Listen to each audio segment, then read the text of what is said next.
أعوذ بالله من الشيطان الرجيم. بسم الله الرحمن الرحيم. الحمد لله رب العالمين. الحمد لله نحمده ونستعينه ونستغفره ونعوذ بالله من شرور أنفسنا ومن سيئات أعمالنا. من يهده الله فلا مضل له ومن يضلل فلا هادي له. ونشهد أن لا إله إلا الله وحده لا شريك له. ونشهد أن سيدنا حبيبنا محمدا عبده ورسوله أرسله بالحق بشيرا ونذيرا وداعيا إلى الله بإذنه وسراجا منيرا. أما بعد، أعوذ بالله من الشيطان الرجيم. إن الله لا يغير ما بقوم حتى يغير ما بأنفسهم. He Azza wa Jal says in the Quran, dear brothers and sisters, that Allah surely will not change the fate of those people who do not change what is within them first. Allah will not change the condition of the people unless they change what is within them first. Today, I wish to talk about something slightly controversial. And some of you must be thinking, well, that's nothing new. But it's a bit more than that. For those of you who are Bangladeshis, you'll be more sensitive to what I'm going to say today. And for those of you who are not Bangladeshis in your ethnic origin, inshallah, you will listen and you will take from the good that I say and ask Allah to forgive me for anything bad that I say. I've just come back from Bangladesh actually a week ago. Last Friday I came. I left the country 2 days earlier than I was supposed to leave, because of the political condition that I saw unfolding right in front of me. Dear brothers and sisters, Bangladesh at the moment is on the verge of civil war, and that is self-inflicted, not imposed from anybody else. And that is a tragedy that years down the line the Bangladeshi Muslims will wake up to realize. Second to the third most populous Muslim country in the world. 160 million people live in a small country. Very fertile. You can plant any seed of any nature and the plant would grow and the fruit would come. Any fruit you want, any vegetable you want, you can plant and it will grow. It's a delta region. All the fertile soil from the Himalayas, India and all other parts travel across the continent and land in Bangladesh. It used to be known historically as the Medina for the Muslims who would flee persecution from surrounding oppressive dictatorial regimes, Hindus, Buddhists or any other denomination. Today, Muslims are being persecuted in Bangladesh by Muslims, unfortunately. I don't take political sides in the Bangladeshi squabble. I'm not interested. Even though my parents come from that country, I take no interest in Bangladesh as a country. I take interest in any Muslim country, any Muslim nation, anywhere in the world, any causes of justice and injustice. I take, not only do I take interest, I take active interest in pursuing a fair and just way out of that particular misery. What I see in Bangladesh happening is the Turkification of Bangladesh. What Kamal Pasha, whatever Mustafa Kamal his name is, did to Turkey is what Bangladeshi government and the secular fundamentalists in Bangladesh are trying to do. Obliterate Islam and its culture and its heritage from every institution, public or private, from Bangladesh. A premeditated move made by secular fundamentalists, and they now occupy positions of power in every corner of Bangladesh. It is a tragedy that you don't hear about, not especially from the media that we listen to. What's going on in Bangladesh, you may be wondering. Many years ago, in 1971, Pakistan attacked Bangladesh brutally. Pakistan is in this room. Forgive me for using such powerful terms. They slaughtered millions, raped, and caused pillage. I'm talking about the military in 1971. Pakistan and Bangladesh were together. They were separated from India, and they were created as Pakistan. Pakistan, a pure place. A place where faith and purity will proliferate. A place where people will find sanctuary. A place where Islam would flourish. A place where the world would see a beacon and example of what Islam could be if a Muslim nation was to be born out of the ashes of the civil war that we saw engulfing India. Pakistan, unfortunately, oppressed Bangladesh in a miserable way. Bangladeshis decided that they need independence. An independence war ensued, and what happened after that was bloodbath in Bangladesh. Orchestrated by our fellow Muslim brothers from Pakistan. That history Bangladeshis have never forgotten. They've never forgotten. The whole nationalistic fervor of Bangladesh was built and based around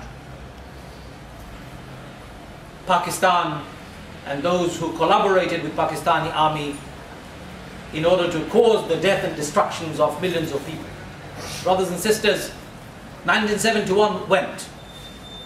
41 years later, current government has chosen to arrest arbitrarily, at whim, any individual they think, without evidence, without a due process, who may be politically as an opponent to the current government, accuse them of war criminals or war crimes and lock them up, including prominent scholars in Bangladesh. Prominent scholars. Unfortunately, Bangladeshi masses are as confused as you can imagine. 160 million, 90% of them probably don't know much about Islam. A tragedy. So they don't know much about Islam, and they don't know much about secularism. What unites them is their nationalistic fervor of wanting to be Bengali. Again, an un-Islamic concept to be so nationalistic. But if these people were knowledgeable, they would not be behaving in this way. 2 days after I left, in Dhaka city, the capital city, millions of people have gathered apparently, all wanting and calling for hanging of the 4 people or 5 people who have been put behind bars, and their trials are undergoing right now. They're going through the trial right now. 1 or 2 of them have already received their verdicts. As young as 6-year-old kids, as old as 60, 70-year-old people apparently are coming out into the street saying, we want to see those people hanged. What kind of civilization is this? The people are so bloodthirsty that they want to see people hanged. Without due process, without solid evidence against these people. 41 years have gone. In Bangladesh, when I was there, somebody beat up a gentleman wearing beard. 2 occasions it happened, in 2 places. After the security services beat the life out of these 2 people, they discovered that these 2 people who were beating, almost lifeless, were actually Hindus. Had nothing to do with Islam. And they were beating them because they had a beard. And if you have a beard in Bangladesh, you're associated with Jamaat Islami, the political party which apparently represents Islam. And if you're a representative of that party, you are guilty of 1971's crime. Whether you were born in 1982, it doesn't matter, you are. And you should be shot dead if you're seen on the street anytime, said the police commissioner of Dhaka city. He said this openly. If I see a member of Jamaat Islami or Shibir on the street, I'll shoot them dead. Talk about due process. I don't support any political party when it comes to these issues. This is what Mustafa Kemal did in Turkey in order to obliterate Islam from the facets of people. This is what successive dictators in Egypt have done. This is what the Middle Eastern dictators have done for years in Tunisia, and they continue doing in Syria and other parts of the world. The difference is, the secularists in Bangladesh don't know anything about Islam. Secularists in the Middle East know something about Islam. I was present in a conference where the infamous writer Taslima Nasreen, as you probably know from Bangladesh, was the keynote speaker, and the conference was in Tunisia. And they invited a secular fundamentalist writer from the Arab world also to be a keynote speaker. He doesn't like Muslims very much. He doesn't like Islamic parties. He has strong fervor against Islam. He is secular Muslims, and he is a critique of Islam 24 hours a day. When Taslima Nasreen spoke, in the middle of a speech, this Arab gentleman stood up and said, "Ladies and gentlemen, I can't take this anymore. This lady is a kafir." The difference is, Taslima Nasreen does not know anything about Islam. Zero. But she wants to be the critique of Islam. This Arab secularist, he knows a little bit about Islam.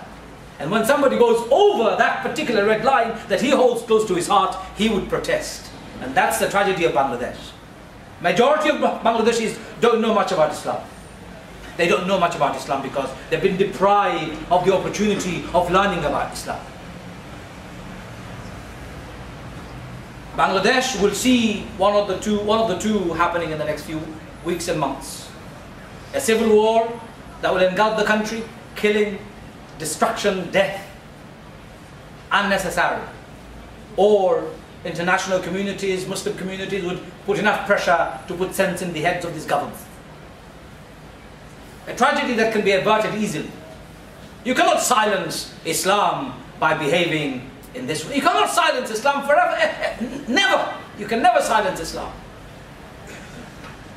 Jamaat Islami may have taken a bad political move in 1971, which they did. They opposed independence. Terrible move as far as I'm concerned.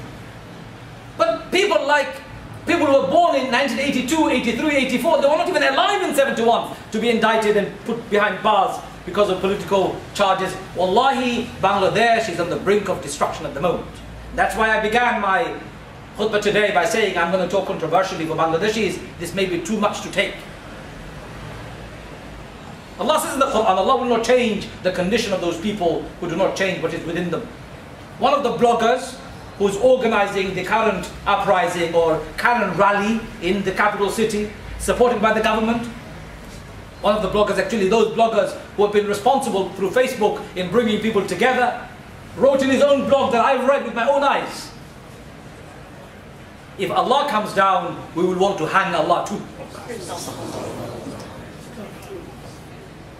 You want to know the true faces of those people who are currently organizing the so-called revolution in Bangladesh? They are not only an atheist in their nature, but they're secular fundamentalists in every way possible. They hate Islam, and if they could have it their way, they'll destroy every facet of Islam from Bangladesh. Bangladeshis, wake up! Muslims, wake up! You cannot allow this barbarity to continue in Bangladesh, all in the name of 1971. Yes, a crime was committed, but these people are not the criminals. Politically charged, trumped up charges will not stand. You may hang them today, but from their ashes, from their blood and from their hanging, millions will rise to defend their honor tomorrow. Those people who are leading the so-called revolution in Bangladesh today, they're characterless, godless, moralless, ethicless, worse than animals in my view in the way they talk and in the way they behave. You just have to go and read what they write on a regular basis. They're the leading lights of the current revolution. I'm not asking you to support a political party. I'm asking you to support Islam. يُرِيدُ اللَّهُ لِيُطْفِئُ نُورَ اللَّهِ بِأَفْوَاهِهِمْ. They wish to obliterate the light of Allah by blowing onto it. They wish to blow onto the light of Allah and obliterate it. They can't. They will never be able to. We can have a dialogue with the secular people in this country, no problem. We can have a discussion with the secular communities around Europe, no problem. But with Bangladeshi secularists, I'm sorry, they're nothing but fundamentalists in every nature. extremist in every nature, there is no discussion with such a people. They don't understand the discussion, they don't understand dialogue. So here is what I'm suggesting we do as a community. We do not allow Bangladesh to slip into its dark days. We don't allow Bangladesh to go down and become engulfed in a civil war. You can do something about it. You can take an active step. Go on to Google tonight and find out all the relevant people that you need to write to. The embassy, the ambassador, Bangladesh's various governments. Put pressure. If 3 million Muslims from Britain were to write to Bangladeshi government today and tomorrow and over the next few weeks and few months, hopefully they will heed. Especially Muslims of different nationality and background. You know what they said to me when I spoke against it? Ah, you must be a member of Jamaat Islami too. Really? And somebody else said, I must be a collaborator of 1971. And I laughed. I said, I was born in 1971, 19th of October. If you think I was collaborating with the Pakistani army in my nappies, well, good luck in your thinking. Such have become the twisted minds of those people who are infected by this nationalistic fervor that is sweeping Bangladesh. Nationalism has no space in Islam. I want you to mark this. Nationalism has no room or an inch of space in Islam whatsoever. Nationalism is haram. Full stop. We are what? Muslims. No matter where we come from. Arab, Pakistani, Bangladeshi, Indian, African. We are the citizens of the world. The creations of Allah. We are together as one ummah. There is no nationalism in our vocabulary and in our culture. The Arabs have failed for years when they were trying to unite behind Nasser with the Arab nationalism. Bangladeshis are proving that they can't. Turkey has failed miserably in keeping its country afloat when nationalistic fervor was dominating the country. I said to the Turks when I was there that without Islam, you're like fish out of water. You embrace Islam, you will lead the world. And they are currently, economically and politically, providing a leadership to the world that no other Muslim nation can, because they're coming back to Islam. The same applies to Bangladesh. Same applies to Pakistan. Same applies to every nation across the globe. You're a Muslim, come back to Islam. For without Islam, you are a fish out of water.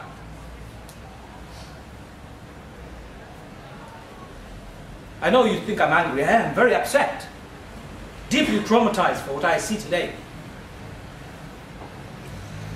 But this is not the destiny of Bangladeshis, for certainly they haven't chosen it. It's been imposed on them by the secular fundamentalists, and something has to be done to stop it. Brothers and sisters, unite together, understand the message of Islam truly, the universal message of Islam based on knowledge, conviction, certainty, and our deep relationship with Allah. Based on spirituality, fairness and justice. Nothing else. Every country needs it. And most populous country in the world, second most populous Muslim nation in the world, needs it more than any other nation. So don't stay silent. Do something about it. For if you are silent, and those people are hanged unlawfully and unjustly on the Day of Judgment, the whole ummah will stand on trial in front of Allah Azza wa Jal for not doing enough to stop that from happening. أقول قولي هذا أستغفر الله وأستغفر الله الغفور الرحيم.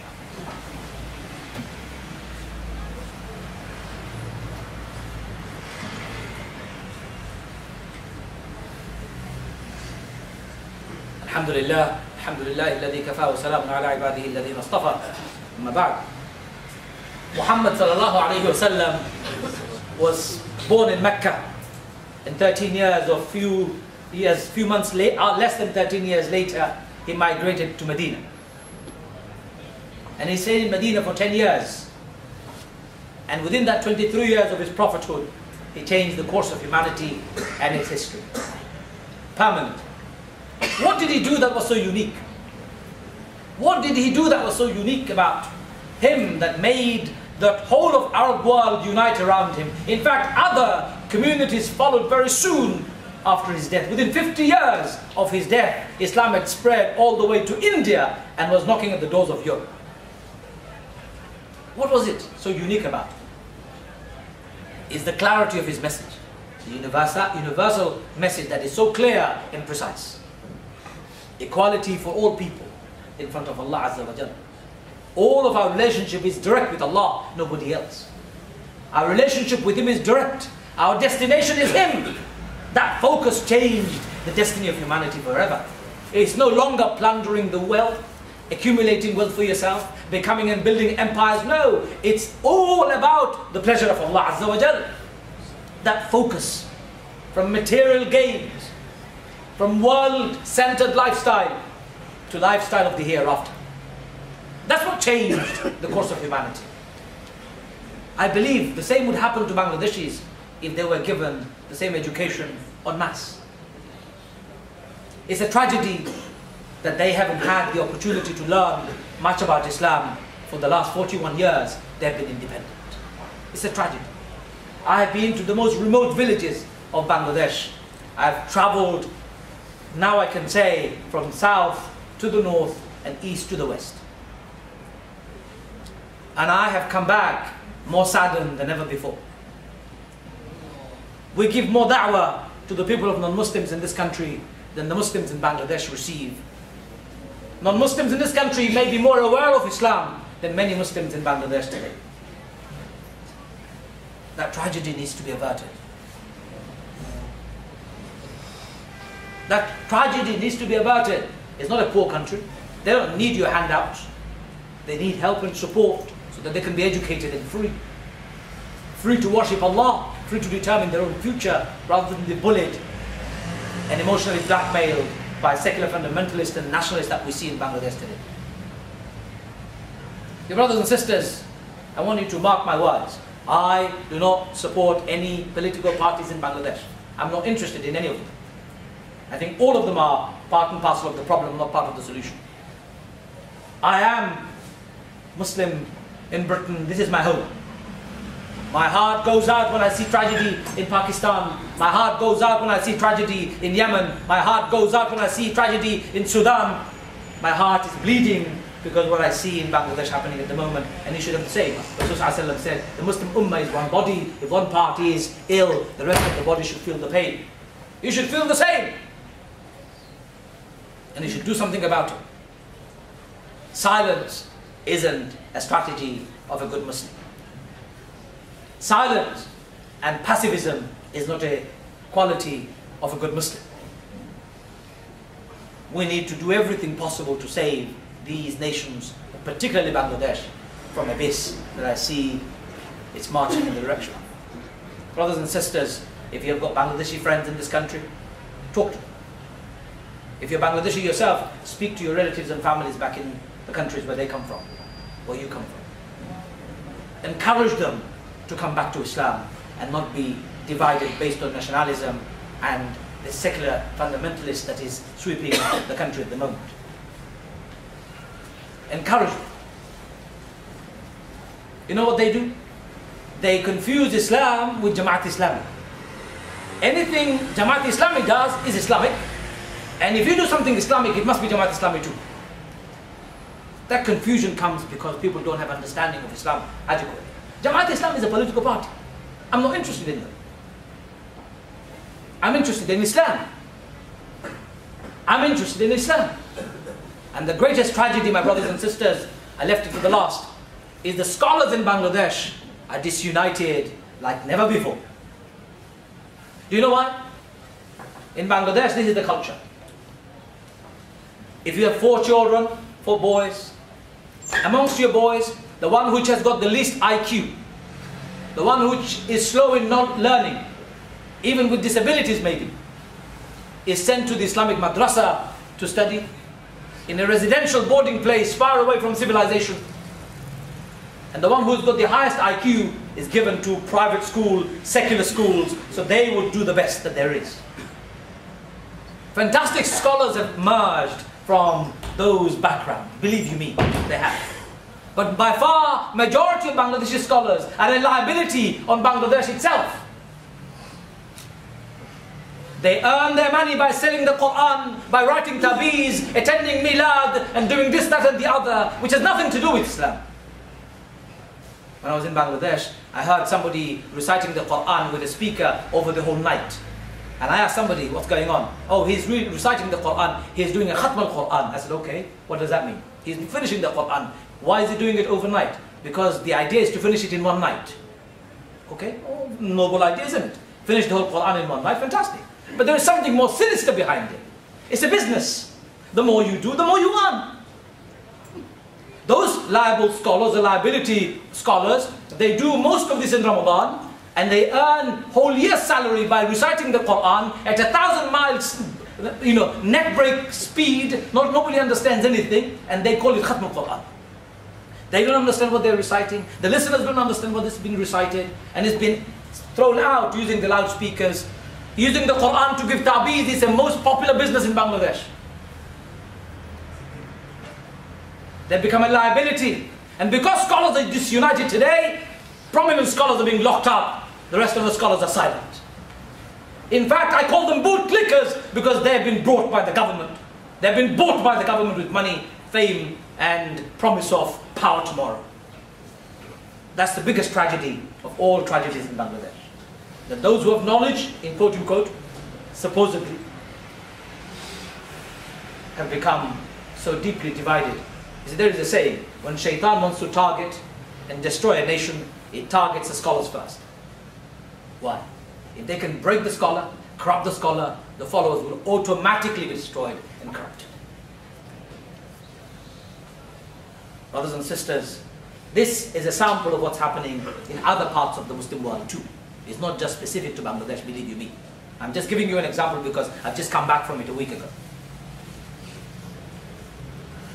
I would like us to realize that our deen of Allah is very different.